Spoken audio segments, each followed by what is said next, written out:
पर, हुकूमती सतह पर, तो क्या लग रहा है आपको कि ऐसे में क्या अब पीछे हटेगा इजराइल? देखिए, इज़राइल तो पीछे हटेगा या नहीं हटेगा ये तो इज़राइल ही जाने, लेकिन इतना ज़रूर है कि हाँ, दबाव तो हर तरफ से पड़ ही रहा है। और स्पेन ने जो भी किया है, जिस तरह की भी मतलब पाबंदियां लगाई हैं या जो भी कहा है कि हम जहाज नहीं जाने देंगे, जैसा कि अभी कैप्टन साहब बता रहे थे, तो इससे इज़राइल का बहुत ज्यादा नुकसान होगा। और हूती पहले मिसाइल चला रहे थे, तो जो डिफेंस सिस्टम इज़राइल का है, तो और इज़राइली जो डिफेंस सिस्टम जो लोग चलाते हैं, तो उनको भी यही लगा कि हाँ, मिसाइल ही आएगी शायद, लेकिन उन लोगों ने क्या किया, 5 ड्रोन दाग दिए। अब इनका तो ये कहना है कि इज़राइल का कि हमने ड्रोन रोक लिए, लेकिन ऐसा नहीं है, ड्रोन रुके नहीं है और कुछ ड्रोन लगे भी हैं वहां जाके। और उसके अलावा आज फलस्तीन रेजिस्टेंट ग्रुप के या हमास के ही कह ले,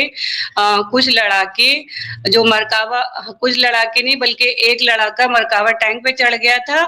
और उसने क्या किया, जो टैंक को उड़ाने के लिए जो बारूद वगैरह होता है वो सब उस पे लगा के, और वो हट गया, पूरा टैंक मरकावा जो है तबाह बर्बाद हो गया। फिर उसके अलावा फिर जो है इज़राइल में आज और एक घटना हुई है, वो ये थी कि दो कुछ रेजिस्टेंस ग्रुप के लोग थे, तो उन्होंने क्या किया, गोलीबारी करी काफी, जिसमें ऐसी भगदड़ मची, 5 लोग तो बता रहे हैं कि मर ही गए हैं, जिसमें एक महिला भी थी, हॉस्पिटल में गई थी, लेकिन अब तो खबर आ रही है कि वो भी शायद नहीं है, नहीं बची, बहुत हो गई हैं। तो इस तरह से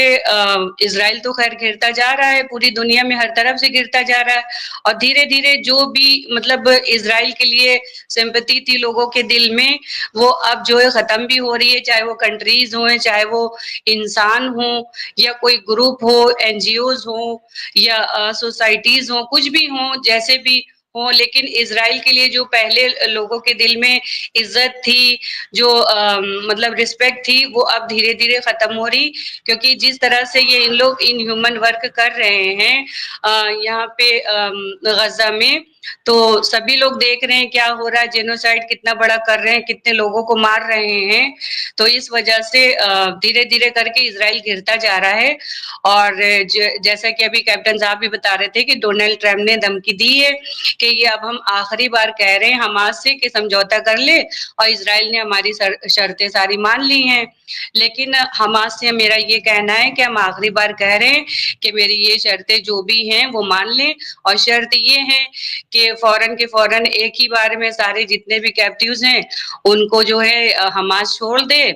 और जब तक बातचीत चलेगी परमानेंट जंगबंदी के लिए,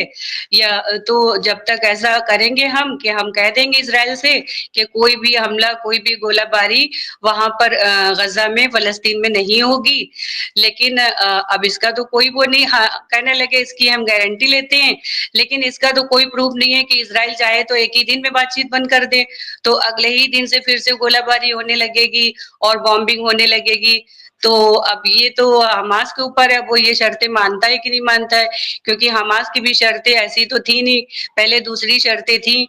अब बहुत ज्यादा अगर दबाव में हमास होगा तो हमास को भी मानना पड़ेगा। और वैसे नेतन्याहू जो कैबिनेट है उसका भी यही कहना है कि बहुत कम ऐसे इम्कान है कि हमास ये शराइत जो रखी गई हैं इनको माने। अब देखिए आगे क्या होता है। कुल मिला के ये है कि इज़राइल चारों तरफ से गिरता चला जा रहा है, और इसका जो भी सपोर्ट था वो सब